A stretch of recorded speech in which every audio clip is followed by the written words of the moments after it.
भगवान करे भैया ऐसा हमारे बच्चों को ना मिले, जो भी हो सकता है। मैं ये कह रहा हूँ फिर भाई ग्रेटफुल हूँ कि अच्छी चीजें हुई, लेकिन भाई वैसा दर्द बच्चों को ना मिले, थोड़ी सी चीजें आसान हो। यार चिल मारा करो बीच बीच।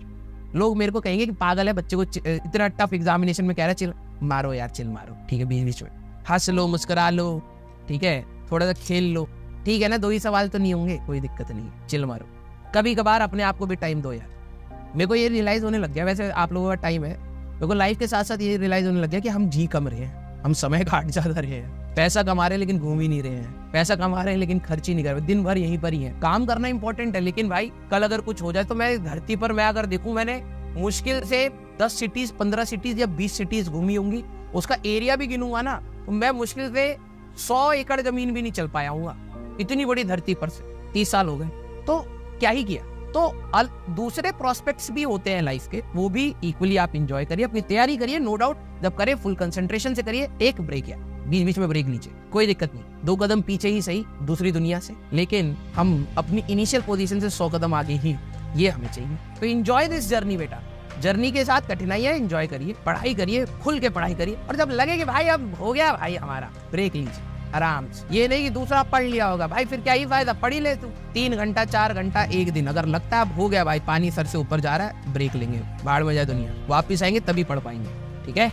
थोड़े से अपने इनपुट्स को अब इंक्रीज करना स्टार्ट कर दीजिए, फ्लो में आ चुके हैं। देखिए मैं आपको प्रैक्टिकल बात बता रहा हूँ, आपकी डीपीपीस छूटेंगी, आपके मॉड्यूल के क्वेश्चन छूटेंगे, कईयों से HCV छूट, कुछ चीजें छूटती चली जाएंगी, लेकिन पैनिक नहीं करना है, आपको क्लास से पीछे नहीं होना है, कोशिश करना है मेंटेन कर जाओ। मैं लिटरली बता रहा हूँ पूरी कहानी, क्योंकि आप सभी लोग 12th करके आए हुए हैं, और जो भी बच्चे मेरे से लक्ष्य में पढ़े थे, मैंने आपको बताया था इस कहानी की एक लड़ाई तो ये है ही कि अच्छे कंटेंट को पढ़ना है, दूसरी लड़ाई ये भी है कि साथ में चल।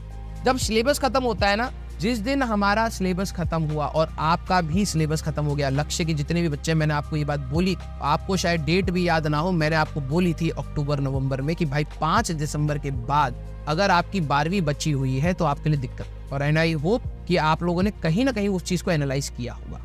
जिस दिन सिलेबस यहाँ खत्म हो उससे पहले करने की कोई जरूरत नहीं है, मैं लिटरली बता रहा हूँ। हम लोगों ने इतना सफिशिएंट टाइम रखा है कि भाई यहाँ तक अच्छे से करेंगे, उसके बाद JEE Mains 1 करेंगे, JEE Mains 1 के बाद फिर हमें टाइम मिलेगा, फिर JEE Mains 2 के लिए हम लोग और तैयार करेंगे। तो यस 5th ऑफ दिसंबर मेरे को डेट्स, ये सारी चीजें, बैच कब स्टार्ट होता है, कब खत्म होता है, कब क्या कहा गया क्या नहीं कहा गया, हमें पर्टिकुलरली सारी याद रहती। तो मैं आप सभी लोगों को बोल रहा हूँ कि आप लोग अपने एफर्ट्स को बढ़ा करके रखना, क्योंकि बाद में अगर 15 जनवरी तक अगर आपके बैकलॉग रह गए तो ये बहुत बड़ा पेन पॉइंट होगा। आप एग्जाम में आती हुई चीजों को भी खराब करके आओगे, क्योंकि आप मेंटली थोड़ा सा ना ये रहोगे, यार मेरे को चीजें नहीं आती हैं, पता नहीं ये होगा नहीं होगा, डाउट में रहो। आपसे चीजें छूट रही है, पैनिक मत करो, जितना कर सकते हो उतना करो। फिर उसके बाद आप सभी लोग क्या करना, JEE Mains 1 तक पूरा सिलेबस खत्म कर दो। पता है क्या होता है, मैंने बहुत सारे बच्चों को देखा है JEE Mains 1 से पहले अपने कुछ भी स्ट्रेटेजी बना रहे, कुछ भी कर रहे हैं, ठीक है कर लो। JEE Mains 2 के बाद कहते हैं अब मैं सर मेरे को ना कॉन्फिडेंस नहीं आया, मेरा JEE Mains 1 खराब हो गया है, मैं थ्योरी दोबारा पढ़ूंगा, फिर JEE Mains 2 खराब होता। अबे भाई एक ही चीज को बार बार तू पढ़ के अपना सिलेक्शन नहीं ले पाएगा, मतलब क्वालिटी अपनी इंप्रूव नहीं कर, तेरे को नए नए सवाल लगाने पड़ेंगे जब जाके तेरी क्वालिटी इंप्रूव होगी। उतना तो करो जितना आपने खुद से प्रॉमिस किया, उतना। अगर आप उतना भी फुलफिल नहीं कर रहे हो, सिर्फ 2 हफ्ते के अंदर आप बैक ऑन ट्रैक आ रहे हो जो आपने 11वीं और 12वीं करी है, तो इसका मतलब क्या होने वाला है आप समझ सकते हैं कि आगे